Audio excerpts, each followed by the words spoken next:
إن الحمد لله نحمده ونستعينه ونستغفره ونتوب إليه ونعوذ بالله من شرور أنفسنا ومن سيئات أعمالنا من يهده الله فلا مضل له ومن يضلل فلا هادي له وأشهد أن لا إله إلا الله وحده لا شريك له وأشهد أن محمدا عبده ورسوله أرسله بالهدى ودين الحق ليظهره على الدين كله ولو كره المشركون يا أيها الذين آمنوا اتقوا الله حق تقاته ولا تموتن إلا وأنتم مسلمون يا أيها الناس اتقوا ربكم الذي خلقكم من نفس واحدة وخلق منها زوجها وبث منهما رجالا كثيرا ونساء واتقوا الله الذي تساءلون به والأرحام إن الله كان عليكم رقيبا يا أيها الذين آمنوا اتقوا الله وقولوا قولا سديدا يصلح لكم أعمالكم ويغفر لكم ذنوبكم ومن يطع الله ورسوله فقد فاز فوزا عظيما أما بعد فإن خير الحديث كتاب الله وخير السنن سنن محمد صلى الله عليه وسلم وشر الأمور محدثاتها وكل محدثة بدعة وكل بدعة ضلالة اللهم صل على محمد وعلى آل محمد كما صليت على إبراهيم وعلى آل إبراهيم إنك حميد مجيد اللهم بارك على محمد وعلى آل محمد كما باركت على إبراهيم وعلى آل إبراهيم إنك حميد مجيد സ്നേഹബഹുമാനങ്ങൾ നിറഞ്ഞ സത്യവിശ്വാസികളെ സത്യവിശ്വാസികളെ, ജീവിതത്തിൻ്റെ രഹസ്യവും പരസ്യവും അടക്കമുള്ള മുഴുവൻ മേഖലകളിലും അല്ലാഹു സുബ്ഹാനഹു വ തആലയുടെ വിധിവിലക്കുകളെ സൂക്ഷിക്കുകയും അവന്റെ നിയമനിർദ്ദേശങ്ങൾ പാലിക്കുകയും ചെയ്തുകൊണ്ട് തഖ്വ ഉൾക്കൊള്ളുന്ന സത്യവിശ്വാസികളായി ജീവിക്കണേ എന്ന് സ്വന്തത്തെ മറക്കാതെ തന്നെ നിങ്ങൾ ഓരോരുത്തരെയും ഉപദേശിക്കുകയാണ്, വസീയത്ത് ചെയ്യുകയാണ്. അല്ലാഹു സുബ്ഹാനഹു വ തആല അവന്റെ മുത്തഖീകളായ അടിമകളിൽ നാം ഇവരെയും ഉൾപ്പെടുത്തി അനുഗ്രഹിക്കുമാറാകട്ടെ.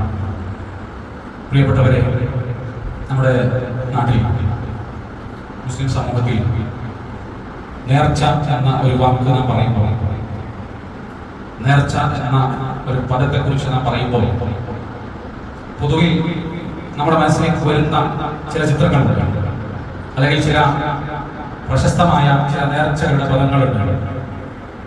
അജ്മീർ ആണ്ട് നേർച്ച, പുത്തൻപള്ളി നേർച്ച, അല്ലെങ്കിൽ പുതിയങ്ങാടി നേർച്ച, മമ്പുറം ആണ്ട് നേർച്ച, കൊടികുത്ത് നേർച്ച, ചന്ദ്രക്കുടം നേർച്ച എന്നിങ്ങനെയുള്ള പ്രശസ്തങ്ങളായ നേർച്ചകളെ കുറിച്ചുള്ള ചിത്രങ്ങളാണ് നമ്മുടെ സമൂഹത്തിന്റെ മനസ്സിൽ പതിവ്. നേർച്ചയുമായി ബന്ധപ്പെട്ട് തന്നെ അതിന്റെ കൊടിയേറ്റം, അതിന്റെ വർണ്ണാലങ്കാരങ്ങൾ, ഇടംപറ്റിയ ആനകൾ, കരിമരുന്ന് പ്രയോഗം, കലാകായിക പ്രകടനങ്ങൾ എന്നിവയൊക്കെ നടന്നു വരുന്ന ആചാരങ്ങളുടെ ഭാഗമാണ്. അങ്ങനെ പറയുമ്പോൾ വളരെ പ്രത്യക്ഷത്തിൽ തന്നെ, വളരെ പ്രകടമായിക്കൊണ്ട് തന്നെ ഏതൊരു നിഷ്പക്ഷമതിക്കും അതൊന്ന് നോക്കിക്കാണുമ്പോൾ നമ്മുടെ സമൂഹത്തിലെ ഹൈന്ദവ സമൂഹത്തിൽ നടന്നുകൊണ്ടിരിക്കുന്ന പൂരങ്ങളോടും അവരുടെ ഉത്സവങ്ങളോടും അവരുടെ ആചാരങ്ങളോടും സമരസപ്പെടുന്ന രീതിയിൽ ഈ ആണ്ട് നേർച്ചകളെ കൊണ്ടാടാൻ വേണ്ടി മുസ്ലിം സമൂഹം പരിശ്രമിക്കുന്ന കാഴ്ചകൾ നാം എമ്പാടും കാണുന്നത് ഒരു വസ്തുതയാണ്. ഈ സാഹചര്യത്തിൽ നമ്മുടെ മുസ്ലിം സമൂഹത്തിൽ ഭൂരിപക്ഷം വരുന്ന ആളുകളെ പ്രതിനിധീകരിക്കുന്ന പണ്ഡിത സഭകളുടെ നേതാക്കളും പ്രമാണിമാരും ഒക്കെ ഇത്തരത്തിലുള്ള നേർച്ചകളുടെ ഉത്സവങ്ങളുടെ സദസ്സുകളെ ഉദ്ഘാടനം ചെയ്യുകയും അവയുടെ കൊടിയേറ്റങ്ങൾക്ക് നേതൃത്വം നൽകുകയും ഒക്കെ ചെയ്യുന്ന കാഴ്ച കൂടി കാണുമ്പോൾ മുസ്ലിം സമൂഹത്തിൽ ഈ നേർച്ചക്കുള്ള, ഈ ആണ്ട് നേർച്ചകൾക്കുള്ള പ്രാധാന്യം എത്രത്തോളമാണ് എന്ന് നമുക്ക് മനസ്സിലാക്കാൻ സാധിക്കും. ഈ സാഹചര്യത്തിൽ ഇസ്ലാമിൽ നേർച്ച എന്ന് പറഞ്ഞാൽ എന്താണ്? മുസ്ലിമിനെ സംബന്ധിച്ചിടത്തോളം അല്ലാഹു അവന്റെ പ്രവാചകനും പഠിപ്പിച്ച ദീനിനെ കുറിച്ച് മനസ്സിലാക്കുന്ന ആളെ സംബന്ധിച്ചിടത്തോളം എന്താണ് നേർച്ച എന്നൊരു പരിശോധനയ്ക്ക് നാം മുതിരുകയാണ്. ഇസ്ലാമിൽ നേർച്ച എന്ന് പറഞ്ഞാൽ നദർ എന്നാണ് അതിന് അറബിയിൽ പ്രയോഗിക്കുന്നത്. ഖുർആൻ നദർ എന്നാണ് നേർച്ച പ്രയോഗിച്ചിട്ടുള്ളത്. നദർ എന്ന് പറഞ്ഞാൽ പണ്ഡിതന്മാർ അതിനെ പറഞ്ഞ, അല്ലെങ്കിൽ ഭാഷയിൽ അതിന് നൽകപ്പെടുന്ന അർത്ഥങ്ങളിൽ ഒന്ന് വാഗ്ദാനം നൽകുക എന്നുള്ളതാണ്, മറ്റൊന്ന് നിർബന്ധമാക്കുക എന്നുള്ളതാണ്. അതുപോലെ തന്നെ ഒരു ഭയപ്പെടേണ്ട ഒരു കാര്യത്തെ കുറിച്ച് അറിയിക്കുക എന്നതിനും നദറ എന്ന് പറയും. നദീർ എന്നും ഉന്തിറു അല്ലെങ്കിൽ എന്തിറു എന്നൊക്കെയുള്ള പദങ്ങൾ നമ്മൾ സാധാരണ ഖുർആനിൽ വായിക്കുന്ന നമുക്ക് കേൾക്കുന്ന പദങ്ങളാണ്. അതുകൊണ്ട് നദറ എന്നതിന്റെ ഈ മൂന്ന് അർത്ഥങ്ങളും, നിർബന്ധമാക്കുക, വാഗ്ദാനം നൽകുക, ഭയപ്പെടുത്തുന്ന ഒരു കാര്യത്തെ കുറിച്ച് അറിയിക്കുക എന്ന ഈ മൂന്ന് അർത്ഥങ്ങളും നദർ എന്ന് നമ്മൾ പറയുന്ന നേർച്ചയെ സംബന്ധിച്ച് മനസ്സിലാക്കപ്പെടുന്ന ആശയങ്ങളുടെ പരിധി വരുന്ന അർത്ഥങ്ങളാണ് പണ്ഡിതന്മാർ പഠിപ്പിച്ചത്. എന്ന് വെച്ചാൽ ഒരു കാര്യം ഞാൻ ചെയ്യുമെന്ന് വാക്ക് നൽകുക, അത് നദറിന്റെ പരിധിയിൽപ്പെടും. ഒരു കാര്യത്തെ എനിക്ക് നിർബന്ധമാക്കുക, അത് നദർ എന്ന പദത്തിന്റെ അർത്ഥത്തിന്റെ പരിധിയിൽ വരും. അതോടൊപ്പം തന്നെ അത് ഇനി ചെയ്യേണ്ടതാണ് എന്ന നിർബന്ധത്തെ കുറിച്ച് ഭയപ്പാടോടുകൂടി ഓർമ്മിച്ചുകൊണ്ടേയിരിക്കുക എന്നുള്ളതും നദർ എന്ന പദം നൽകുന്ന അർത്ഥത്തിന്റെ പരിധിയിൽ വരുന്നതാണ്. അതുകൊണ്ട് തന്നെ പണ്ഡിതന്മാർ എന്താണ് നേർച്ച നൽകിയിട്ടുള്ള നിർവചനം എന്ന് നമുക്ക് നോക്കാം. ഒന്ന്, ഒരു മനുഷ്യൻ തന്റെ സ്വന്തത്തിന് ഒരു നന്മ ചെയ്യൽ നിർബന്ധമാക്കുക എന്നുള്ളതാണ്. മറ്റൊരു തരത്തിൽ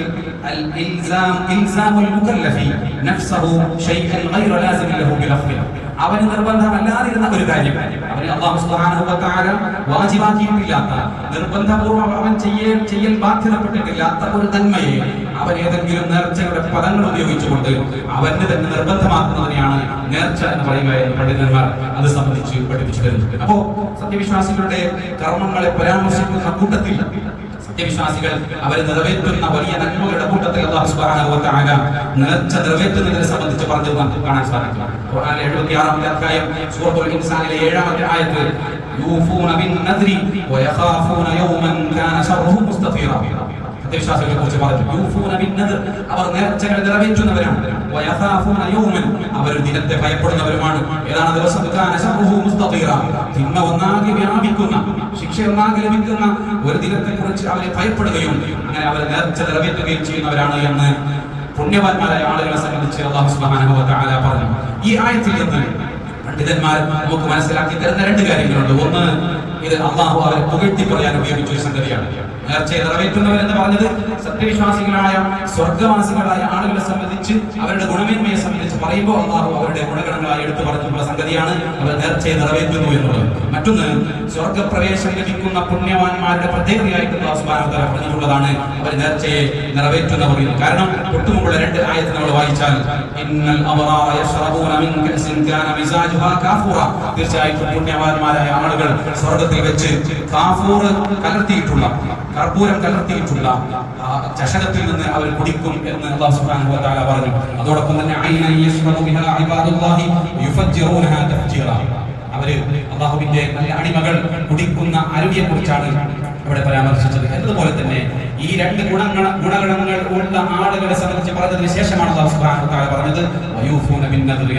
അപ്പോ സത്യവാന്മാരായ ആളുകൾ, അല്ലാഹുവിന്റെ സത്യവിശ്വാസികളായ ആളുകൾ എന്ന് മാത്രമല്ല, അവരുടെ ഗുണഗണങ്ങളായി എടുത്തു പറഞ്ഞതും അവർക്ക് സ്വർഗപ്രവേശനത്തിന് കാരണമാകുന്ന ഒരു കർമ്മവുമാക്കി പഠിപ്പിച്ചു എന്നുള്ളത് കൊണ്ട് നേർച്ച തീർച്ചയായിട്ടും അതൊരു ഇബാദത്താണ് എന്നും ഇബാദത്തുകളൊക്കെയും അല്ലാഹുവിന് മാത്രം സമർപ്പിക്കേണ്ടതാണ് എന്നും പണ്ഡിതന്മാർ പഠിപ്പിച്ചു തരുന്നു. അതോടൊപ്പം തന്നെ സൂറത്തുൽ ബഖറയിലെ 270-ാമത്തെ ആയത്തിൽ അല്ലാഹു സുബ്ഹാനഹു വ തആല പറയുന്നത് കാണാം, വമാ അൻഫഖതും മിൻ നഫഖത്തിൻ ഔ നദർതും മിൻ നദ്രിൻ ഫഇന്നല്ലാഹ യഅലം, നിങ്ങൾ സമർപ്പിക്കുന്ന ഏതൊരു ദാനധർമ്മവുമാകട്ടെ അല്ലെങ്കിൽ നിങ്ങൾ അർപ്പിക്കുന്ന നിറവേറ്റുന്ന ഏതൊരു നേർച്ചകളുമാകട്ടെ, അല്ലാഹു തീർച്ചയായിട്ടും അല്ലാഹു സുബ്ഹാനഹു വ തആല അറിയുന്നുണ്ട്. എന്ന് വെച്ചാൽ നിങ്ങൾ നൽകുന്ന ഏതൊരു സദഖയും ഏതൊരു ദാനവും പോലെ തന്നെ നിങ്ങൾ സമർപ്പിക്കുന്ന, നിങ്ങൾ നിറവേറ്റുന്ന ഏതൊരു നേർച്ചയെയും അല്ലാഹു അറിയുന്നുണ്ട് എന്ന് പറഞ്ഞാൽ അത് മനസ്സിലാക്കുകയും അത് അറിയുകയും അത് അറിഞ്ഞുകൊണ്ട് അതിന് പ്രതിഫലം നൽകുകയും ചെയ്യുക എന്നാണ് അതിൽ നിന്ന് മനസ്സിലാക്കേണ്ടത് എന്ന് പണ്ഡിതന്മാർ ആ ആയത്തിനെ വിശദീകരിച്ചു തരുന്നു. എന്ന് വെച്ചാൽ നമ്മൾ സദഖ ചെയ്യുന്നത് അല്ലാഹുവിന്റെ തൃപ്തി ഉദ്ദേശിച്ചാണ് എന്നതുപോലെ തന്നെ അതൊരു ഇബാദത്താണ് എന്നതുപോലെ തന്നെ നേർച്ചയും അല്ലാഹുവിന് സമർപ്പിക്കേണ്ട ഒരു ഇബാദത്താണ് എന്ന് പണ്ഡിതന്മാർ അതിൽ നിന്ന് നമുക്ക് മനസ്സിലാക്കി തരുന്നു. അപ്പൊ നേർച്ച എന്ന് പറയുന്നത് അല്ലാഹുവിന് സത്യവിശ്വാസികൾ സമർപ്പിക്കേണ്ട, തീർച്ചയായിട്ടും നിർവഹിക്കേണ്ട, നിറവേറ്റേണ്ട ഒരു കർമ്മമായിട്ടാണ് പരിശുദ്ധ ഖുർആൻ നമുക്ക് പഠിപ്പിച്ചു തരുന്നത്. റസൂലുള്ളാഹി സ്വല്ലല്ലാഹു അലൈഹി വസല്ലമയുടെ ഹദീസിൽ നിന്ന് എന്താണ് നമുക്ക് നേർച്ചയാക്കേണ്ടത് എന്ന് കൂടി അവിടുന്ന് പഠിപ്പിക്കുന്നത് കാണാൻ സാധിക്കും. റസൂലുള്ളാഹി സ്വല്ലല്ലാഹു അലൈഹി വസല്ലം പറഞ്ഞു, മൻ നദറ അൻ യുതി അല്ലാഹ് ഫൽയുതിഉ, ആരെങ്കിലും അല്ലാഹുവിനെ അനുസരിക്കാനാണ് നേർച്ച നടന്നിട്ടുള്ളതെങ്കിൽ അവൻ അനുസരിച്ചു കൊള്ളട്ടെ. വമൻ നദറ അൻ യഅസി അല്ലാഹ്, ആരെങ്കിലും അല്ലാഹുവിനെ ധിക്കരിക്കാൻ നേർച്ചയാക്കിയാൽ, ഏതെങ്കിലും ഒരു തെറ്റായ കർമ്മത്തിലേക്ക് അവൻ നേർച്ച നടന്നു പോയാൽ, ഫലാ യഅസിഹി, ഒരിക്കലും അല്ലാഹുവിനെ ധിക്കരിക്കരുത്, ആ നേർച്ച അവൻ നേർന്ന് വീട്ടരുത് എന്ന് റസൂലുള്ളാഹി സ്വല്ലല്ലാഹു അലൈഹി വസല്ലം പഠിപ്പിച്ചു തരുന്നു. ഒരു ഉദാഹരണം, റസൂലുള്ളാഹി സ്വല്ലല്ലാഹു അലൈഹി വസല്ലം ഇങ്ങനെ ഖുത്ബ പറഞ്ഞുകൊണ്ടിരിക്കുമ്പോൾ, ഇദാ ഹുവ ബിറജുലിൻ ഖായിബിൻ ഫി ശംസ്, അതാ ഒരു മനുഷ്യൻ പുറത്ത് വെയിലത്ത് നിൽക്കുന്നു, ഫസഅല അൻഹു, അയാളെ കുറിച്ച് ചോദിക്കാൻ പറഞ്ഞപ്പോൾ അയാളെ കുറിച്ച് വിവരം കിട്ടി, ഹാദാ അബൂ ഇസ്മാഈൽ, ഇത് അബൂ ഇസ്മാഈൽ എന്ന് പറയുന്ന ആളാണ്. നദറ അൻ യഖൂമ, അയാൾ നിൽക്കാൻ നേർച്ചയാക്കിയിട്ടുണ്ട്, വലാ യഖഉദ, അയാൾ ഇരിക്കില്ല, അയാൾ നേർച്ചയാണ്, അയാൾ ഇങ്ങനെ നിൽക്കാൻ നേർച്ചയാക്കിയാണ്. അയാൾ ഇരിക്കുകയില്ല, ഒലായസ്തവില്ല, അയാൾ വെയിലിൽ നിന്ന് തണലുള്ള സ്ഥലത്തേക്ക് മാറുകയില്ല, ഒലായത്തകല്ല, അയാൾ സംസാരിക്കുകയില്ല, യസൂമ, അയാൾ നോമ്പ് നോക്കുകയും ചെയ്യും എന്നുള്ളതാണ് അയാളുടെ നേർച്ച എന്ന് റസൂലുള്ളാഹി സ്വല്ലല്ലാഹു അലൈഹി വസല്ലമയോട് സഹാബികൾ പറഞ്ഞു കൊടുത്തു. റസൂലുള്ളാഹി സ്വല്ലല്ലാഹു അലൈഹി വസല്ലം പറഞ്ഞു, മുറൂഹു, അവരോട് നിങ്ങൾ പറ, ഫൽയതകല്ലം, അവൻ സംസാരിക്കട്ടെ, വൽയസ്തദില്ല, അവൻ പോയി തണലത്തിരിക്കട്ടെ, വൽയഖുദ, അവൻ അങ്ങനെ നിൽക്കണമെങ്കിൽ അവൻ ഇരുന്നുകൊള്ളട്ടെ, വൽയുതിമ്മ സൗമഹു, അവൻ അവന്റെ നോമ്പ് പൂർത്തിയാക്കിക്കൊള്ളട്ടെ. എന്നുവെച്ചാൽ അല്ലാഹു സുബ്ഹാനഹു വ തആല ഒരു നന്മയായി ദീനിൽ പഠിപ്പിച്ചിട്ടുള്ള ഒരു കർമ്മത്തെ മാത്രമാണ് നേർച്ചയാക്കേണ്ടതുള്ളത്. അല്ലാത്ത 3 കാര്യങ്ങളെയും റസൂലുള്ളാഹി സ്വല്ലല്ലാഹു അലൈഹി വസല്ലം തിരുത്താൻ പറഞ്ഞു. അതിൽ അയാൾ 4 കാര്യങ്ങൾ നേർച്ചയാക്കിയിട്ടുള്ളതിൽ നോമ്പ് മാത്രമായി പൂർത്തിയാക്കിക്കൊള്ളട്ടെ എന്ന് റസൂലുള്ളാഹി സ്വല്ലല്ലാഹു അലൈഹി വസല്ലം പഠിപ്പിച്ചു കൊടുത്തു. അപ്പോൾ നേർച്ച എന്ന് പറയുന്നത് ഇസ്ലാമിൽ അനുഷ്ഠിക്കാൻ പഠിപ്പിക്കപ്പെട്ടിട്ടുള്ള ഒരു സൽക്കർമ്മം മാത്രമേ നേർച്ചയാക്കാൻ പാടുള്ളൂ എന്നാണ് അതിൽ നിന്ന് നമുക്ക് മനസ്സിലാകുന്നത്. നേർച്ചയെ സംബന്ധിച്ച് പഠിക്കുമ്പോൾ നേർച്ചകളെ 2 വിധത്തിൽ പണ്ഡിതന്മാർ റസൂലുള്ളാഹി സ്വല്ലല്ലാഹു അലൈഹി വസല്ലമയുടെ ഹദീസിൽ നിന്നും നമുക്ക് പഠിപ്പിച്ചു തരുന്നത് കാണാൻ സാധിക്കും. ഒന്ന് എന്നുവെച്ചാൽ ഉപാധികളില്ലാതെ ഒരു കാര്യം നേർച്ചയാക്കുക. സാധാരണ മനുഷ്യന്മാർ നേർച്ചയാക്കാറുള്ളത്, ഞാൻ പരീക്ഷയിൽ പാസ്സായാൽ ഞാൻ 3 ദിവസം നോമ്പ് നോക്കാം, അല്ലെങ്കിൽ എനിക്കിപ്പോൾ ബാധിച്ചിട്ടുള്ള എന്റെ അസുഖം സുഖപ്പെട്ടാൽ ഞാൻ 1 മാസം നോമ്പ് നോക്കാം. ഇങ്ങനെ എന്തെങ്കിലുമൊക്കെ ഉപാധികൾ വെച്ചുകൊണ്ടാണ്, അല്ലെങ്കിൽ ഞാൻ ഈ അകപ്പെട്ടിരിക്കുന്ന വിഷമത്തിൽ നിന്ന്, ഈ ദുരിതത്തിൽ നിന്ന് കരകയറിയാൽ ഞാൻ ഇങ്ങനെ 10 ചാക്ക് അരി കൊടുക്കാം, ഏതെങ്കിലും ഒരു സ്ഥാപനത്തിലേക്ക് ഞാൻ സംഭാവന ചെയ്യാം എന്നൊക്കെ മനുഷ്യന്മാർ നേർച്ചയാക്കാറുണ്ട്. ഇങ്ങനെ ഉപാധി വെച്ചിട്ടില്ലാത്ത, അങ്ങനെ ഒരു കണ്ടീഷനും ഇല്ലാത്ത നേർച്ചയ്ക്കാണ് അന്നത് തബറുക്ക് എന്ന് പറയുക. ഉപാധികളില്ലാത്ത നേർച്ച. ഒരു കാരണവുമില്ല, ഒരാൾ പറയുകയാണ്, ഞാൻ ഇനിയുള്ള അടുത്ത 3 ദിവസം നോമ്പ് നോക്കാൻ വേണ്ടി തീരുമാനിച്ചു, അല്ലെങ്കിൽ അടുത്ത മാസം ഞാൻ 5 നോമ്പെടുക്കാൻ വേണ്ടി ഞാൻ തീരുമാനിച്ചു, അല്ലെങ്കിൽ നേർച്ചയാക്കി. അങ്ങനെ ഒരു പദം ഉപയോഗിച്ചുകൊണ്ട് അയാൾ പറയുമ്പോഴാണ് ആ നേർച്ച അയാൾക്ക് നിർബന്ധമായി തീരുന്നത് എന്ന് പണ്ഡിതന്മാർ പഠിപ്പിച്ചു. രണ്ടാമത്തെ നേർച്ച സ്വാഭാവികമായും നദ്റുൽ ജസാ, അല്ലെങ്കിൽ നദ്റുൽ മുഖാബല, ഒരു പ്രതിഫലത്തെ അല്ലെങ്കിൽ ഒരു നന്മയെ പ്രതീക്ഷിച്ചുകൊണ്ട് ഒരു നേർച്ച നേരുക എന്ന് വെച്ചാൽ ഉപാധികൾ വെച്ചുകൊണ്ട് നേർച്ച നേരുക. അതാണ് നമ്മൾ പറഞ്ഞതുപോലെ, ഒരു അസുഖം അത് ശമിച്ചാൽ, അത് സുഖപ്പെട്ടാൽ, പരീക്ഷയിൽ പാസ്സായാൽ, എന്റെ കടം വീടിയാൽ, അല്ലെങ്കിൽ എന്റെ ഈ പ്രയാസങ്ങൾ നീങ്ങിയാൽ, എന്റെ ദുരിതങ്ങളിൽ നിന്ന് എനിക്ക് കരകയറാൻ സാധിച്ചാൽ, അപ്പോഴൊക്കെ ഞാൻ നോമ്പ് നോക്കുമെന്നോ, ഞാൻ 2 റക്അത്ത് നിസ്കരിക്കുമെന്നോ, അല്ലെങ്കിൽ ഞാൻ സദഖ ചെയ്യുമെന്നോ, ഞാൻ ആർക്കെങ്കിലുമൊക്കെ ഭക്ഷണം കൊടുക്കുമെന്നോ, അവർക്ക് യതീമുകൾക്ക് വസ്ത്രം കൊടുക്കുമെന്നോ പോലെയുള്ള കാര്യങ്ങൾ നേർച്ചയാക്കുമ്പോൾ അയാൾ വെക്കുന്ന കണ്ടീഷൻ ഉണ്ട്. ആ കണ്ടീഷൻ വെച്ച് ചെയ്യുന്ന നേർച്ചയ്ക്കാണ് നദ്റുൽ ജസാ എന്നും നദ്റുൽ മുഖാബല എന്നും നദ്റുൽ മുആവദ എന്നും പണ്ഡിതന്മാർ നമുക്ക് പഠിപ്പിച്ചു തന്നിട്ടുള്ളത്. ഈ രണ്ടാമത് പറഞ്ഞ ഈ ഉപാധികൾ വെച്ചുകൊണ്ടുള്ള നേർച്ച തീർത്തും പാടില്ലാത്തതാണ് എന്ന് പഠിപ്പിച്ച പണ്ഡിതന്മാരുണ്ട്. അത് ഹറാമാണെന്ന് വരെ പഠിപ്പിച്ച പണ്ഡിതന്മാരുണ്ട്. അത് കറാഹത്താണെന്ന് അഭിപ്രായപ്പെട്ട പണ്ഡിതന്മാരുമുണ്ട്. ആ വസ്തുത വെച്ചുകൊണ്ടാണ്, ആ രണ്ടാമത് പറഞ്ഞ നേർച്ച പാടില്ലാത്തതാണ് എന്ന വസ്തുത വെച്ചുകൊണ്ടാണ് നേർച്ചയുടെ രണ്ടാമത്തെ വശത്തെ കുറിച്ച് നമുക്ക് മനസ്സിലാക്കേണ്ടത്. നേർച്ചയുടെ മറ്റൊരു വശം റസൂലുള്ളാഹി സ്വല്ലല്ലാഹു അലൈഹി വസല്ലം പഠിപ്പിക്കുന്നു. ഇബ്നു ഉമർ റളിയല്ലാഹു അൻഹു പറയുകയാണ്, ഇമാം ബുഖാരി റിപ്പോർട്ട് ചെയ്ത ഹദീസിൽ, നഹൻ നബി സ്വല്ലല്ലാഹു അലൈഹി വസല്ലം അനിൻ നദ്രി, റസൂലുള്ളാഹി സ്വല്ലല്ലാഹു അലൈഹി വസല്ലം നേർച്ചയെ തൊട്ട് വിരോധിച്ചു. വഖാല, റസൂൽ പറഞ്ഞു, ഇന്നഹു ലാ യറദ്ദു ശൈഅ, അത് ഒരിക്കലും ഒരു കാര്യവും തടയുകയില്ല, വലാകിന്നഹു യുസ്തഖ്റജു ബിഹി മിനൽ ബഖീൽ, പിശുക്കലിൽ നിന്ന് നന്മകൾ പുറത്തെടുക്കാൻ ഒരു മാർഗ്ഗമാണ് നേർച്ച, അല്ലാതെ അത് വിധിയെ തടയുകയൊന്നുമില്ല എന്ന് റസൂലുള്ളാഹി സ്വല്ലല്ലാഹു അലൈഹി വസല്ലം പഠിപ്പിച്ചു. പിശുക്കരിൽ നിന്ന് അവരുടെ സമ്പത്ത് മാത്രമല്ല, നന്മകൾ ചെയ്യാൻ പിശുക്കുള്ള ആളുകൾ ഉണ്ടാവും. സുന്നത്ത് നിസ്കരിക്കാൻ, സുന്നത്ത് നോമ്പ് നോക്കാൻ, ഇങ്ങനെ നന്മകളിൽ പിശുക്കുള്ള ആളുകളിൽ നിന്ന് അവരുടെ പിശുക്ക് പുറത്തെടുക്കാനുള്ള മാർഗ്ഗമാണ് നേർച്ച എന്നതല്ലാതെ നേർച്ച ഒന്നും തടയുകയില്ല എന്ന് റസൂലുള്ളാഹി സ്വല്ലല്ലാഹു അലൈഹി വസല്ലം പഠിപ്പിച്ചത് നമുക്ക് കാണാൻ സാധിക്കും. ഇമാം മുസ്ലിം റിപ്പോർട്ട് ചെയ്യുന്ന ഹദീസിൽ, അബൂ ഹുറൈറ റളിയല്ലാഹു അൻഹു റിപ്പോർട്ട് ചെയ്യുന്ന ഹദീസിൽ റസൂലുള്ളാഹി സ്വല്ലല്ലാഹു അലൈഹി വസല്ലം പറയുകയാണ്, ലാ തൻദിറു, നിങ്ങൾ നേർച്ചയാക്കരുത്, ഫഇന്ന അൻ-നദ്റ ലാ യുഗ്നി മിനൽ ഖദ്രി ശൈഅ, നേർച്ച ഖദറിൽ നിന്ന് ഒന്നും തന്നെ നിങ്ങൾക്ക് ഗുണം ചെയ്യുകയില്ല. വഇന്നമാ യുസ്തഖ്റജു ബിഹി മിനൽ ബഖീൽ, അത് ബഖീലിൽ നിന്ന്, പിശുക്കലിൽ നിന്ന് പുറത്തെടുക്കുക മാത്രമാണ് ചെയ്യുന്നത്, അല്ലാതെ ഒരു നന്മയെ അല്ലെങ്കിൽ ഒരു വിധിയെ അത് മുൻകടപ്പിക്കുകയോ അല്ലെങ്കിൽ അത് പിന്നോട്ടാക്കുകയോ ചെയ്യുകയില്ല എന്ന് റസൂലുള്ളാഹി സ്വല്ലല്ലാഹു അലൈഹി വസല്ലം പഠിപ്പിച്ചു. അപ്പോൾ എന്താണ് ഇതിന്റെ കാര്യം? അല്ലാഹു പുകഴ്ത്തി പറഞ്ഞ കൂട്ടത്തിൽ നേർച്ചയെ നിറവേറ്റുന്നവരുണ്ട്. റസൂലുള്ളാഹി സ്വല്ലല്ലാഹു അലൈഹി വസല്ലം വിരോധിച്ചതിന്റെ കൂട്ടത്തിൽ നേർച്ച ചെയ്യരുത് എന്നതുകൊണ്ട്, ഇത് ജംഅ ചെയ്തുകൊണ്ട്, ഈ 2 കാര്യങ്ങളെയും യോജിപ്പിച്ചുകൊണ്ട് പണ്ഡിതന്മാർ പറഞ്ഞു, ഉപാധികൾ വെക്കാതെയുള്ള നേർച്ചകൾ അനുവദനീയവും, എന്നാൽ ഉപാധികൾ വെച്ചുകൊണ്ട് ഞാൻ ഇങ്ങനെ സംഭവിച്ചാൽ, എനിക്കിങ്ങനെ നേട്ടമുണ്ടായാൽ, എനിക്ക് രോഗം ശിഫയായാൽ ഞാൻ ഇങ്ങനെ നേർച്ച ചെയ്യുമെന്നുള്ള നേർച്ച വിരോധിക്കപ്പെട്ടതുമാണ് എന്ന് പണ്ഡിതന്മാർ നമുക്കതിനെ പഠിപ്പിച്ചു. എന്താണ് വിരോധിക്കാനുള്ള കാരണങ്ങൾ? ഒന്ന്, ഉപാധികളില്ലാതെ ചെയ്യുന്ന നേർച്ച പോലും ഒരു മനുഷ്യനെ സംബന്ധിച്ചിടത്തോളം അവന്റെ ഒരു അപ്പോഴുള്ള ആവേശത്തിന് പറയുകയാണ്, ഞാൻ എല്ലാ മാസവും ഞാൻ തുടർച്ചയായി, അല്ലെങ്കിൽ ഇന്ന ദിവസങ്ങൾ 3 ദിവസമോ 5 ദിവസമോ 10 ദിവസമോ ഒക്കെ ഞാൻ നോമ്പ് നോക്കും, ഇനിയുള്ള കാലങ്ങളിൽ എന്നൊരാൾ നേർച്ച നേർന്നാൽ അയാൾ പക്ഷേ 1-2 മാസം അങ്ങനെ നോമ്പ് നോറ്റ് കിട്ടിയേക്കാം. പക്ഷേ പിന്നീടുള്ള തുടർച്ചയായ മാസങ്ങളിലും വർഷങ്ങളിലും അത് അയാൾക്ക് തന്നെ വലിയ ബാധ്യതയായി തീരാനുള്ള സാധ്യതയുണ്ട് എന്നുള്ളത് കൊണ്ട് ഈ ഉപാധികൾ ഒക്കാതെയുള്ള നേർച്ച പോലും ശ്രദ്ധിച്ചു വേണം ചെയ്യാൻ പണ്ഡിതന്മാരെ പഠിപ്പിച്ചു. മറ്റൊന്ന്, അങ്ങനെ അയാൾക്ക് തുടർച്ചയായി വർഷങ്ങളിൽ ഇത് നോക്കി കിട്ടാൻ വേണ്ടി ബാധ്യതപ്പെടുമ്പോ അയാൾക്ക് അതിനോട് അനിഷ്ടം ഉണ്ടാവുകയും എന്തായാലും ബാധ്യതയായി പോയില്ലേ എന്ന് വിചാരിച്ച് ആ സൽക്കർമ്മം ചെയ്യാൻ അയാൾ മുതിരുകയും ചെയ്യും. അപ്പോൾ എന്താ സംഭവിക്കുന്നത്? അല്ലാഹു സുബ്ഹാനഹു വ തആലക്ക് നിഷ്കളങ്കമായി ഇഷ്ടത്തോടെ ചെയ്യേണ്ട ഒരു ഇബാദത്ത് അനിഷ്ടത്തോടെ ചെയ്യാൻ അത് കാരണമാവുമെന്നുള്ളത് കൊണ്ട് പണ്ഡിതന്മാർ പറഞ്ഞു ഈ ഇങ്ങനെയുള്ള നേർച്ചകളെ പോലും ശ്രദ്ധിച്ച് വേണം ചെയ്യാൻ. അതുകൊണ്ട് ഉപാധികൾ വെക്കാതെയുള്ള നേർച്ചകൾ പോലും വളരെ ശ്രദ്ധയോടുകൂടി കൈകാര്യം ചെയ്യേണ്ടതാണ് എന്നാണ് പഠിപ്പിക്കപ്പെട്ടിട്ടുള്ളത്. എന്നാൽ ഉപാധി വെച്ചുകൊണ്ടുള്ള നേർച്ചയെ വിരോധിക്കാൻ കാരണമല്ല. സ്വാഭാവികമായും അല്ലാഹു സുബ്ഹാനഹു വ തആലയോട് പടച്ചവനെ നീ എന്നെ സുഖപ്പെടുത്തുമെങ്കിൽ മാത്രം ഞാൻ നിനക്ക് നോമ്പ് നോക്കാം, നീ എനിക്ക് ഈ പരീക്ഷ വിജയം തരുമെങ്കിൽ മാത്രം ഞാൻ അഗതികൾക്ക് ഭക്ഷണം കൊടുക്കാം എന്നതുപോലെ ഒരു സൽക്കർമ്മത്തെ ചെയ്യാൻ വേണ്ടി അല്ലാഹുവിനോട് ഉപാധി പറയുന്നതിൽ ഒരു മര്യാദകളുണ്ട് എന്നും അതുകൊണ്ടാണ് അത് വിരോധിക്കപ്പെട്ടത് എന്നും പണ്ഡിതന്മാർ പഠിപ്പിച്ചു തരുന്നു. ഇത് മാത്രമല്ല, ഇബാദത്തിന്റെ ഉദ്ദേശ്യം എന്ന് പറയുന്നത് അല്ലാഹുവിന്റെ തൃപ്തി ലഭിക്കണം, നരകത്തിൽ നിന്ന് മോചനം ലഭിക്കണം, സ്വർഗ്ഗപ്രവേശനം ലഭിക്കണം എന്ന ഉദ്ദേശത്തോടു കൂടിയാണ് മനുഷ്യൻ ഒരു സൽക്കർമ്മം ചെയ്യേണ്ടത്. പക്ഷേ ഇതൊന്നുമില്ലാതെ ഭൗതികമായ ഒരു താല്പര്യം വെച്ച് ഒരു കർമ്മം ചെയ്യേണ്ടതിന്റെ അവസ്ഥയിലേക്ക് അവന്റെ മനസ്സിനെ എത്തിക്കുന്നു എന്നുള്ളത് കൊണ്ട് ഉപാധികൾ വെച്ചുള്ള ഈ നേർച്ച ഒഴിവാക്കേണ്ടതാണ് എന്ന് പണ്ഡിതന്മാരെ പഠിപ്പിച്ചു. അപ്പോൾ പ്രിയപ്പെട്ടവരെ, നമ്മൾ എന്താ മനസ്സിലാക്കേണ്ടത്? നമ്മൾ തുടങ്ങിയ ഒരു നേർച്ചയുണ്ട്, നമ്മൾ സംസാരിച്ച് തുടങ്ങിയ ഒരു നേർച്ചയുണ്ട്. പക്ഷെ ഇവിടെ അല്ലാഹുവിന് നേരേണ്ട നേർച്ചയിൽ പോലും ഇത്രയും ഉപാധികളും സൂക്ഷ്മതയും വേണമെന്ന് പണ്ഡിതന്മാർ പറഞ്ഞപ്പോ അല്ലാഹുവിന് മാത്രം നൽകേണ്ട ഈ നേർച്ച എന്ന ഇബാദത്തിനെ അല്ലാഹു അല്ലാത്തവരിലേക്ക് തിരിക്കുന്ന നേർച്ചകളെ കുറിച്ച് ആലോചിച്ചാൽ, അങ്ങനെ അല്ലാഹു അല്ലാത്തവർക്ക് നേർച്ച നേർന്നാൽ അതിന്റെ കഥ എന്താ പ്രിയപ്പെട്ടവരെ? അതിന്റെ കഥ എന്താ? ബദരീങ്ങൾക്ക് പോത്ത് നേർച്ചയാക്കുക, മുഹീദ്ദീൻ ശൈഖിന് കോഴി നേർച്ചയാക്കുക, അല്ലെങ്കിൽ ഉള്ളാൾ ദർഗയിലേക്ക് ആട് നേർച്ചയാക്കുക എന്നൊക്കെയുള്ള നേർച്ചകളുടെ കഥ എന്താ?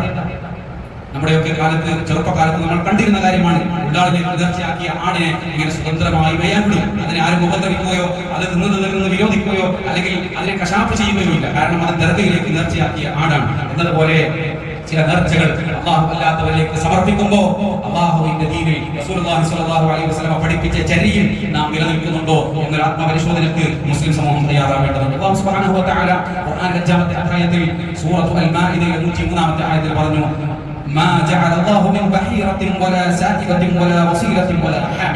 അല്ലാഹു സുബ്ഹാനഹു വ തആല ഈ പറഞ്ഞ ബഹീറത്തിലെയോ സായിബത്തിലെയോ വസീലത്തിലെയോ ഹാമിനെയോ നിശ്ചയിച്ചിട്ടില്ല. എന്ന് വെച്ചാൽ ഖുറൈശി മുശ്രിക്കുകളായ ആളുകൾ അവരുടെ ഒട്ടകത്തെ, അവരുടെ കന്നുകാലികളെയൊക്കെ വിവിധ വകുപ്പുകളാക്കി, കാറ്റഗറികളാക്കി അവരുടെ വിവിധ ആവശ്യങ്ങൾക്ക് വേണ്ടി അവർ നേർച്ചയാക്കാറുണ്ടായിരുന്നു. ആ വിവിധ വകുപ്പുകളെ സംബന്ധിച്ചാണ് ഈ വാക്കുകൾ ഉപയോഗിച്ച് അല്ലാഹു സുബ്ഹാനഹു വ തആല പറഞ്ഞത്. അതൊന്നും അല്ലാഹു നിശ്ചയിച്ചതല്ല. വലാകിന്നല്ലദീന കഫറു യഫ്തറൂന അലല്ലാഹിൽ കദിബ. സത്യനിഷേധികളായ ആളുകൾ അല്ലാഹുവിനെ കള്ളം കെട്ടിച്ചമർത്തുകയാണ് എന്ന് അത് സംബന്ധിച്ച് അല്ലാഹു സുബ്ഹാനഹു വ തആല പറഞ്ഞു. അപ്പോ ഒരു ഒട്ടകം അത് ഇത്ര കുഞ്ഞുങ്ങളെ പ്രസവിക്കാൻ കാരണമായി കഴിഞ്ഞാൽ പിന്നെ അത് നേർച്ചയാണ്. അല്ലെങ്കിൽ ഒരു അസുഖം ബാധിച്ചത് മാറാൻ വേണ്ടി ആ ഒട്ടകത്തെ ഇനി മുതൽ ആ ഒട്ടകത്തിന്റെ മേൽ ഭാരം വഹിപ്പിക്കുകയോ അത് യാത്രക്ക് വേണ്ടി ഉപയോഗിക്കുകയോ ചെയ്യാതെ അത് അവർ അല്ലാഹുവിനെ കൂടാതെ വിളിച്ചു പ്രാർത്ഥിക്കുന്ന ആളുകളുടെ പേരിൽ നേർച്ചയാക്കി വിടുക.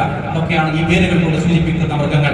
ആ നാൽക്കാലികളെ അങ്ങനെ നേർച്ചയാക്കുന്നതിനെ സംബന്ധിച്ച് അല്ലാഹു സുബ്ഹാനഹു വ തആല പറഞ്ഞത് അങ്ങനെയൊന്നും പടച്ചവൻ നിശ്ചയിച്ചിട്ടില്ല. അങ്ങനെ പലപ്പോഴും ഇങ്ങനെ നേരപ്പെടുന്ന നേർച്ചകളുടെ ന്യായീകരണമായിട്ട് പറയപ്പെടാറുള്ളത് ഈ പോത്തും ആടും കോഴിയും ഒക്കെ നേർച്ചയാക്കുന്നത് അല്ലാഹുവിനെ തന്നെയാണ്. അവരുടെ നിയ്യത്ത് അല്ലാഹു തന്നെയാണ്. പക്ഷേ അതിന്റെ പ്രതിഫലം, അത് അറുത്ത പ്രതിഫലം ഈ പറയപ്പെടുന്ന മഹാന്മാരുടെ ഖബറുകളിലേക്ക് എത്തിച്ചേരണമെന്ന നിയ്യത്തോടു കൂടിയാണ് ഞങ്ങളതിനെ അറുക്കുന്നത് എന്ന് പറഞ്ഞ് ഈ നേർച്ചകളെ ന്യായീകരിക്കാൻ വേണ്ടി ആളുകൾ കാരണം പറയാറുണ്ട്. പക്ഷേ പ്രിയപ്പെട്ടവരെ, നിങ്ങൾ എത്ര സാധാരണക്കാരോട് ചോദിച്ചാലാണ് ഈ ഉത്തരം ലഭിക്കുക? എത്ര സാധാരണക്കാർക്കാണ് ഇത് മനസ്സിലാവുക? മുഹീദ്ദീൻ ശൈഖിന് വേണ്ടി ഒരു കാര്യം നേർച്ചയാക്കുമ്പോൾ അത് മുഹീദ്ദീൻ ശൈഖിന് വേണ്ടി നേർച്ചയാക്കുകയല്ല എന്ന ഉദ്ദേശം എത്ര മനുഷ്യർക്കാണ് അറിയുക? അതും വേണ്ട. അവരിൽ കിടക്കുന്ന മുഹീദ്ദീൻ ശൈഖ് നമ്മുടെ പ്രാർത്ഥന കേൾക്കുമെന്നും നമുക്ക് വേണ്ടി ശുപാർശ ചെയ്യുമെന്നും നമ്മുടെ കാര്യത്തിൽ തീരുമാനങ്ങൾ എടുക്കുന്നതിൽ അധ്വാനിക്കുമെന്നും ഒക്കെ വിശ്വസിക്കുന്ന ഒരു മുഹീദ്ദീൻ ശൈഖിന് വേണ്ടി നേർച്ചയാക്കുമ്പോൾ അദ്ദേഹത്തിന് അല്ലാഹുവിനെ കൽപ്പിക്കേണ്ട തഅദീബ് കൽപ്പിച്ചുകൊണ്ട് ചെയ്യുന്ന ഒരു ഇബാദത്ത് അല്ലാഹു അല്ലാത്തവർക്കുള്ള ഇബാദത്തായി മാറുമെന്നുള്ളതിൽ ഒരു സംശയവും ആവശ്യമില്ല. അതുകൊണ്ട് പ്രിയപ്പെട്ടവരെ, നമ്മുടെ നാടുകളിൽ നടമാടിക്കൊണ്ടിരിക്കുന്ന നേർച്ചകൾ, അതിന്റെ പേരിൽ അറുക്കപ്പെടുന്ന മാംസങ്ങൾ, അതിന്റെ പേരിൽ ഉണ്ടാക്കപ്പെടുന്ന ഭക്ഷണപ്പൊതികൾ, അതിന്റെ പേരിൽ സ്വരൂപിക്കപ്പെടുന്ന പണങ്ങൾ, അതിനുവേണ്ടി നാം ചെലവഴിക്കുന്ന വിയർപ്പുകളൊക്കെയും അല്ലാഹു അല്ലാത്തവരിലേക്കുള്ള ആരാധനയായി മാറുമെന്നും അതിന്റെ പേരിൽ അല്ലാഹു ശിർക്ക് എന്ന രീതിയിൽ നമ്മളെ ശിക്ഷിക്കുമെന്ന് മനസ്സിലാക്കാൻ എന്തുകൊണ്ട് മുസ്ലിം സമൂഹം ഇനിയും താമസിക്കുന്നു എന്ന് നമ്മൾ ആലോചിക്കേണ്ടതുണ്ട്. അതുകൊണ്ട് പ്രിയപ്പെട്ടവരെ, ഇസ്മി ചൊല്ലിയിട്ടാണ് അറുക്കുന്നതെങ്കിൽ പോലും അത് അല്ലാഹു അല്ലാത്ത ഒരാളെ ആ സ്ഥാനത്തേക്ക് തഅദീം ചെയ്തുകൊണ്ട് അറുക്കുമ്പോൾ അല്ലാഹു അല്ലാത്തവരിലേക്കുള്ള നേർച്ചയാകുമെന്നുള്ള ഭയപ്പാട് നമ്മുടെ മനസ്സിൽ വേണ്ടതുണ്ട്. സൂറത്തു സുമറിലെ 3-ാമത്തെ അധ്യായം അല്ലാഹു സുബ്ഹാനഹു വ തആല പഠിപ്പിച്ചില്ലേ, അലാ ലില്ലാഹി ദീനുൽ ഖാലിസ്, നിങ്ങൾ അറിയണം അല്ലാഹുവിനാണ് ഖാലിസായ ദീൻ, അല്ലാഹുവിനാണ് നിഷ്കളങ്കമായ കീഴ്വഴക്കം. വല്ലദീന തഖദൂ മിൻ ദൂനിഹി ഔലിയാ, ആരാണോ അല്ലാഹുവിനെ പുറമെ വലിയവരെ സ്വീകരിച്ചിട്ടുള്ളത് അവരെന്താ പറയുന്നത്, മാ നഅബുദുഹും ഇല്ലാ ലിയുഖർരിബൂനാ ഇലാ അല്ലാഹി സുൽഫാ, ഞങ്ങളവരെ ഇബാദത്ത് ചെയ്യുന്നില്ല, അവരെ ഞങ്ങളിലേക്ക് അല്ലാഹുവിലേക്ക് ഞങ്ങളെ അടുപ്പിക്കാൻ വേണ്ടി മാത്രമാണ് ഞങ്ങൾ ഈ പ്രവർത്തനങ്ങൾ ചെയ്യുന്നത്, ഇങ്ങനെ ഇബാദത്തുകൾ ചെയ്യുന്നത് എന്ന് ആണ് അവർ കാരണം പറയുക എന്ന് മക്ക മുശ്രിക്കുകളെ സംബന്ധിച്ച് പറഞ്ഞു. അപ്പോ അതും ഇതും തമ്മിൽ ആലോചിക്കുമ്പോൾ എന്താ നമുക്ക് വ്യത്യാസം കാണുന്നത്? ഞങ്ങൾ ഇതിനെയൊന്നും ആരാധിക്കുകയില്ല, ഞങ്ങൾ നേർച്ചയൊന്നും ഇവരിലേക്ക് നേടുകയില്ല, മറിച്ച് ഇവരിലൂടെ അല്ലാഹുവിലേക്ക് സാമീപ്യം സിദ്ധിക്കാൻ വേണ്ടിയാണ് ഞങ്ങൾ ഈ കർമ്മങ്ങളിൽ വ്യാപൃതരായിക്കൊണ്ടിരിക്കുന്നത് എന്ന മറുപടി പറയുന്ന ആളുകളുടെ മറുപടിയും ഈ മക്ക ഖുറൈശികൾ പറഞ്ഞ മറുപടിയും തമ്മിൽ എന്ത് വ്യത്യാസമാണുള്ളത് എന്ന് നമ്മൾ ആലോചിക്കേണ്ടതുണ്ട്. അതുകൊണ്ട് പ്രിയപ്പെട്ടവരെ, അല്ലാത്തവരിലേക്കുള്ള ഏതൊരു കർമ്മത്തെയും, ഏതൊരു പ്രതീക്ഷയെയും, ഏതൊരു നേട്ടത്തെയും, ഏതൊരു നേർച്ചയെയും അല്ലാഹു അല്ലാത്തവരിലേക്ക് തിരിയുമ്പോൾ പൊതുസമൂഹത്തോട്, അല്ലയോ സുഹൃത്തെ, ഇതിങ്ങനെയല്ല, അല്ലാഹു ഏകനാണെന്നും ഇബാദത്ത് അവരിലേക്ക് മാത്രമേ തിരിക്കപ്പെടാവൂ എന്നും പറയാൻ വേണ്ടി നമുക്ക് സാധിക്കണം. അതിന് ഇസ്ലാമിന്റെ ഓരോ കർമ്മങ്ങളും ഈ രീതിയിൽ റസൂലുള്ളാഹി സ്വല്ലല്ലാഹു അലൈഹി വസല്ലമ അപ്രകാരമാണ് പഠിപ്പിച്ചത് എന്നും എന്താണ് അതിൽ നിന്ന് സഹാബികൾ മനസ്സിലാക്കിയത് എന്നും പണ്ഡിതന്മാർ അതിനെ യോജിപ്പിച്ചുകൊണ്ട് എന്താണ് നമ്മൾ പഠിപ്പിച്ചതെന്നത് എന്നും കൃത്യമായി മനസ്സിലാക്കേണ്ടതുണ്ട്. അല്ലാഹു സുബ്ഹാനഹു വ തആല അത് കൃത്യമായി മനസ്സിലാക്കിക്കൊണ്ട് തിന്മകളിൽ നിന്ന് മാറി നിന്നുകൊണ്ട് സ്വർഗ്ഗപ്രവേശനത്തിന് കാരണമാകുന്ന കർമ്മങ്ങളിൽ വ്യാപൃതരാവാൻ അല്ലാഹു സുബ്ഹാനഹു വ തആല നമ്മെ അനുഗ്രഹിക്കുമാറാകട്ടെ. അൽഹംദുലില്ലാഹി റബ്ബിൽ ആലമീൻ വസ്സലാത്തു വസ്സലാമു അലാ റസൂലിൽ അമീൻ വഅലാ ആലിഹി വസഹ്ബിഹി അജ്മഈൻ. പ്രിയപ്പെട്ട സഹോദരന്മാരെ, സഹോദരിമാരെ, അല്ലാഹു സുബ്ഹാനഹു വ തആലയുടെ വിധിവിലക്കുകളെ സൂക്ഷിച്ച് തഖ്വയോടെ ജീവിക്കണമെന്ന് ഒരിക്കൽ കൂടി എന്നോടെന്ന പോലെ നിങ്ങൾ ഓരോരുത്തരെയും ഉപദേശിക്കുകയാണ്, വസിയത്ത് ചെയ്യുകയാണ്. നേർന്ന ഒരു വ്യക്തിയെ സംബന്ധിച്ചിടത്തോളം അവൻ അങ്ങനെ നേർച്ച നേടുകയും എന്നാൽ അത് പാലിക്കാതെ വരികയും ചെയ്താൽ, അവനത് പാലിക്കാൻ സാധിക്കാതിരിക്കുകയും ചെയ്താൽ അത് കഫാറത്ത് നൽകപ്പെടേണ്ട ഒരു കാര്യമായിട്ടാണ് അല്ലാഹു സുബ്ഹാനഹു വ തആല പഠിപ്പിക്കുന്നത്. റസൂലുള്ളാഹി സ്വല്ലല്ലാഹു അലൈഹി വസല്ലമ സത്യം ചെയ്ത് അത് ലംഘിച്ചവന്റെ പ്രായശ്ചിത്തമാണ് നേർച്ച ചെയ്ത് നിറവേറ്റാതെ പോയവൻ ചെയ്യേണ്ടത് എന്ന് പഠിപ്പിക്കപ്പെട്ടിട്ടുള്ള കാര്യമാണ്. അല്ലാഹു സുബ്ഹാനഹു വ തആല സൂറത്തുൽ മാഇദ 89-ാമത്തെ ആയത്തിൽ പറഞ്ഞ തെളിവാണ് അതിന് മനസ്സിലാക്കിയിട്ടില്ല. നിങ്ങളുടെ സത്യത്തിൽ നിങ്ങൾ സത്യം ചെയ്യുമ്പോൾ ഉപയോഗിക്കുന്ന ലാഘവത്വമുള്ള വാക്കുകളിൽ നിങ്ങളെ അല്ലാഹു ശിക്ഷിക്കുകയില്ല. നിങ്ങൾ ഉറച്ച വാക്കുകൾ കൊണ്ട് സത്യം ചെയ്തതിനെ സംബന്ധിച്ചാണ് അല്ലാഹു നിങ്ങളെ പിടികൂടുക. അങ്ങനെ നിങ്ങൾ ഒരു ഉറച്ച സത്യം ചെയ്ത് അത് ലംഘിച്ചാൽ അതിന്റെ കഫാറത്ത് എന്ന് പറയുന്നത് നിങ്ങൾ നിങ്ങളുടെ കുടുംബത്തിൽ നൽകുന്ന ഭക്ഷണത്തിലെ ഒരു മിതമായ ഭക്ഷണ രീതി 10 മിസ്കീനുകൾക്ക് 10 മിസ്കീനുകൾക്ക് ഭക്ഷണം നൽകുക എന്നുള്ളതാണ് അതിന്റെ കഫാറത്ത്. അതുപോലെ തന്നെ അല്ലെങ്കിൽ അവർക്ക് വസ്ത്രങ്ങൾ നൽകുക എന്നുള്ളതാണ് അതിന്റെ കഫാറത്ത്. അല്ലെങ്കിൽ ഒരു അടിമയെ മോചിപ്പിക്കുക എന്നുള്ളതാണ് അതിന്റെ കഫാറത്ത്. ഈ 3 കാര്യങ്ങൾക്ക് നിങ്ങൾക്ക് സാധിച്ചില്ലെങ്കിൽ, നിങ്ങൾക്ക് ഒരു 10 മിസ്കീന് ഭക്ഷണം കൊടുക്കാൻ സാധിച്ചില്ല, അവർക്ക് വസ്ത്രം കൊടുക്കാനും സാധിച്ചില്ല, ഒരു അടിമയെ മോചിപ്പിക്കാനും സാധിച്ചില്ല എങ്കിൽ ഇതൊന്നും സാധിച്ചില്ലെങ്കിൽ 3 ദിവസം തുടർച്ചയായി നോമ്പെടുക്കുക എന്നുള്ളതാണ് സത്യം ലംഘിച്ചവന്റെ, അതുപോലെ നേർച്ച വിടാത്തവന്റെ കഫാറത്ത് എന്ന് ഈ ആയത്തിൽ നിന്ന് റസൂലുള്ളാഹി സ്വല്ലല്ലാഹു അലൈഹി വസല്ലം നമ്മെ പഠിപ്പിച്ചു. അപ്പോ നേർച്ച ഏതാണ്, ഏത് നേർച്ചയാണ് വീടേണ്ടത് എന്നും, നേർച്ചകൾ എത്ര വിധമുണ്ട് എന്നും, ഏതൊക്കെ നേർച്ച വീടിക്കൂടാ എന്നും, വീടാൻ സാധിക്കാതെ വീട്ടാതെ കഫാറത്ത് നൽകപ്പെടേണ്ട നേർച്ച ഏതാണ് എന്നതും ഒക്കെ പണ്ഡിതന്മാർ വിശദമായി ചർച്ച ചെയ്തിട്ടുള്ള കാര്യമാണ്.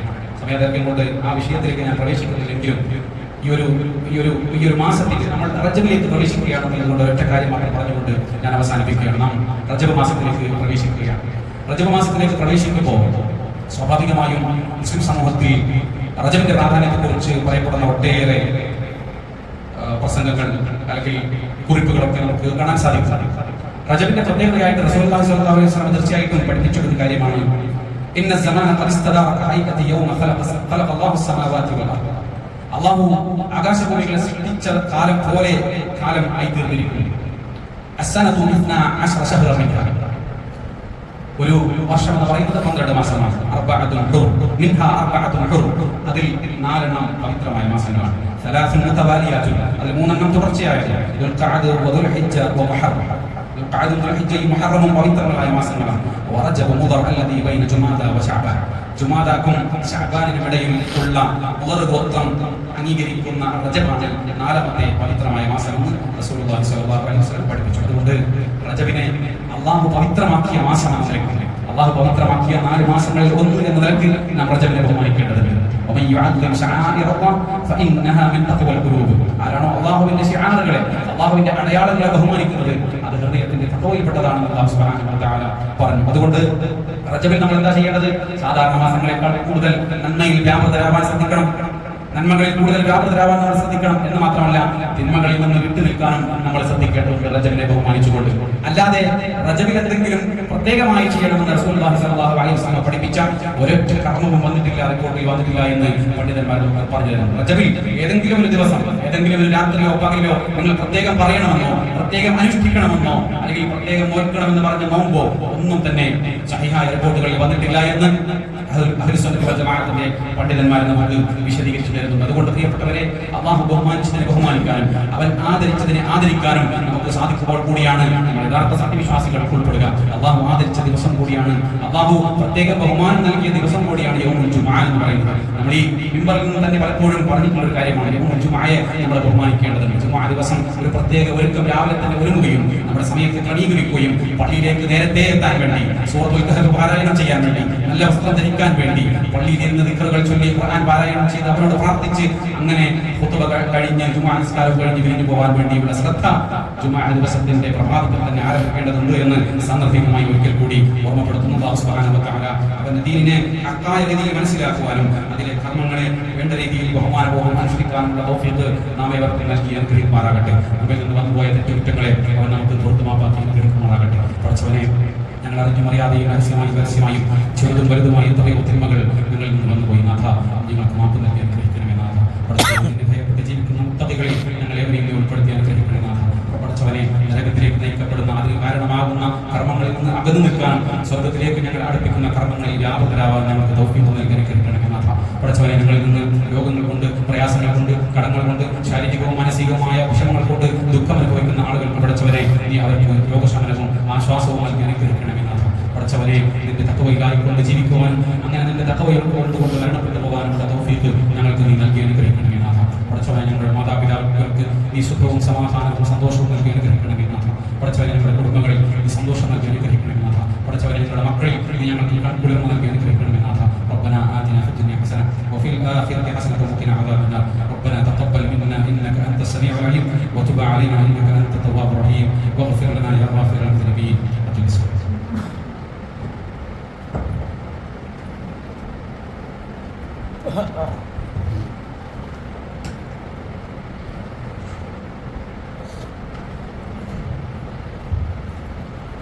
الله أكبر الله أكبر أشهد أن لا إله إلا الله أشهد أن محمدا رسول الله حي على الصلاة حي على الفلاح قد قامت الصلاة.